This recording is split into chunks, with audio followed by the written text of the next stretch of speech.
Good afternoon, ladies and gentlemen. As you all know, today is November 10th. And what you did not know is 244 years ago, the Marine Corps was established.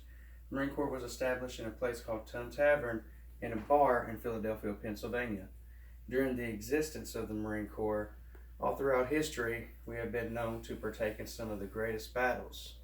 Now, the Marine Corps was originally established by a guy named Captain Sam Nichols. From the get-go, the purpose of the Marine Corps was to provide maritime security for the Navy. That came from military.com. Now, as many as you know, there have been several famous Marines amongst history. One of the most famous ones is R. Lee Ermey. He just recently passed away, but he was notorious for being an amazing actor. He played in everything from various shows on the History Channel, the Military Channel, to being the bad cop in Texas Chainsaw Massacre and being Gunny Highway in Full Metal Jacket. Another famous Marine that many of you know is Rob Riggle. Huge, funny comedian. He played in The Hangover and Talladega Nights. And then, of course, the most famous Marine of history is Chesty Puller. Now, he's what you think of when you see a picture of a Marine. He's old, rugged, raggedy, looked like a bulldog, but he had five Navy Crosses, which is the second highest award for valor under the Medal of Honor. He said various famous quotes like, "Come on, you son of a bitches, do you want to live forever?" And my favorite, "Son, if the Marine Corps wanted you to have a wife, we would have issued you one." Now, the reason I'm here in front of you today is to talk about another famous Marine who happens to be a fellow Kentuckian. His name is Dakota Meyer. Many of you may have heard of him, some of you have not, but I would like to tell you a little bit about him. Dakota Meyer was born June 26, 1988. He was born in Columbia, Kentucky. Now, he was a scout sniper with 2nd Battalion, 8th Marines. And on his second deployment to Afghanistan, he earned the Congressional Medal of Honor. He was the second living Marine in 38 years to do so. Most men that earn this medal, they give their lives to earn it. What he did is very heroic. Now, he first enlisted in the Marine Corps in 2007 after graduating high school.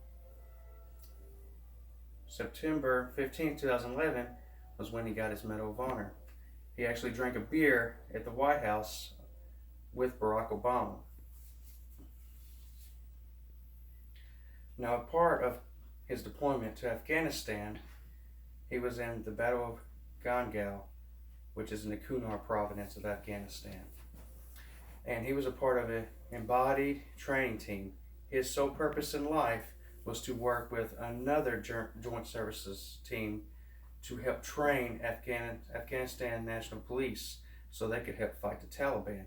And in the process of him conducting this training, one day he noticed that he's missing 4 of his fellow comrades.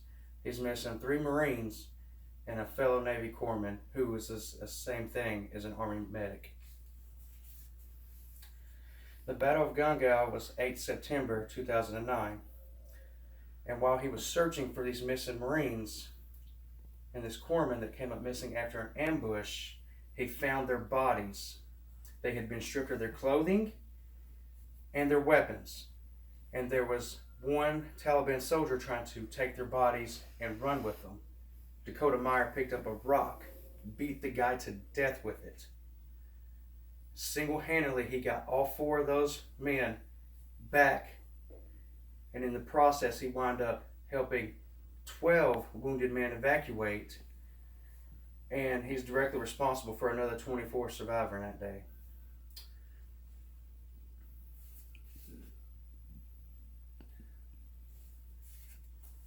Now, amongst those men that died, I would like to read you their names. First Lieutenant Michael Johnson, who was 25, from Virginia. Staff Sergeant Aaron Finlick, 30, from Georgia. Gunnery Sergeant Edwin Johnson Jr. from Georgia. And Hospital Corpsman, 3rd Class James Clayton from California. That information was retrieved from Marines.mil. Since then, Dakota Meyer's done a lot of amazing things for the state of Kentucky.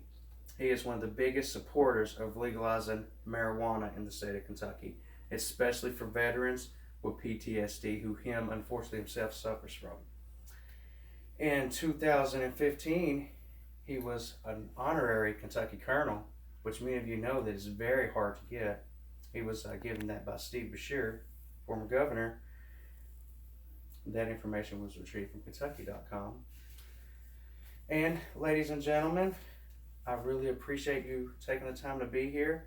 The reason why I'm specifically talking about Dakota Meyer is because I have had the privilege of meeting him, and I myself, as you know from one of my previous speeches, just retired from the Marine Corps.